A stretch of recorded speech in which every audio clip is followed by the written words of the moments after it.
Hello, baseball fans. Hope everybody's doing awesome out there. I know I sound like a broken record here, but if you haven't hit subscribe, please do so. I'm a brand new YouTuber, so you hitting subscribe really helps me grow. I'm really grateful for everybody who's joining me at the beginning here.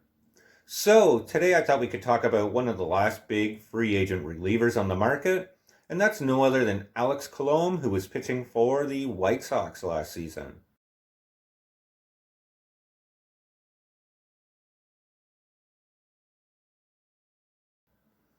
Now, a little bit about Alex, if you don't know, he's going to be 32 years old going into next season. And the big question for him is whether he can still handle that closer role, or is he a better setup man or even a seventh inning guy? And I think he still has a lot in the tank, and I think he deserves another shot at closer. And let's look at his numbers because that really supports it.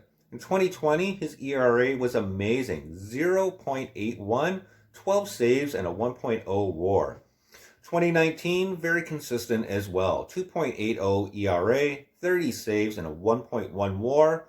2018, a little bit of injury there, but he still had an ERA that was respectable at 3.04, 12 saves, and a 1.4 WAR. So this is the type of guy that you have to maybe take a bit of a gamble on. I know that Alex really wants to be a closer again, so that might really determine where and who he signs with. And based on last season's ERA, I think they're going to really give him that shot. Another cool feature about him is he hasn't given up a home run in almost a season and a half. That's right, nothing in 2020. Zip, zero, zilch. So that's an intriguing additional storyline, perhaps. So the question, as I said, is who's going to let him be a closer or who's going to let him be that setup man? And there are some teams that are interested in on Colome. I know it's been a little bit quieter with him this offseason, but those teams include the Phillies, who could definitely need an upgrade in their rotation, who can maybe let him fill that closer role. You have somebody like the Padres. However, I think the Padres are going to lean more towards somebody like Trevor Rosenthal as opposed to somebody like Alex Colome. Again, continuing on this list, you have the Nationals and the Astros. But the question with both those teams are, is he going to be the closer? But they could definitely ante up, give him a decent contract, and scoop up Alex Colome. And then finally, the team that I think he actually is the best fit for is my Toronto Blue Jays.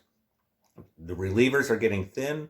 Toronto definitely needs a closer. Alex Colome would get that opportunity to close for Toronto. I'm not saying he's the best reliever out there to close the games, but right now, hey, any closer is better than no closer, and that's really where Toronto's at. But if any of these teams decides to pick up Alex Colome, how much are they going to have to pay? Well, I think he's definitely going to get that 2-year contract. I think it's going to be a little bit lower, somewhere between 12 to 16 million dollars. And that's not a horrible, expense if you do it over a 2-year period for somebody who just had a season with an ERA of 0.81. Something to really chew on. Let me know if you think I'm wrong. Let me know if you think he's going to get 3 years. Maybe it's a 1-year deal. Maybe it's one of the teams that I didn't mention, a reunion with the White Sox perhaps, or the Mets. Leave your comments below. More importantly, I hope everybody stays safe out there. If you haven't hit subscribe, please do so, especially right now. We're doing a prize vlog until January 24th. So if you haven't watched and entered that prize vlog, go check it out. It's kind of cool. It's on Elvis Presley and Harry Carey. Stay safe, hit subscribe, and we'll talk soon. Take care, everyone.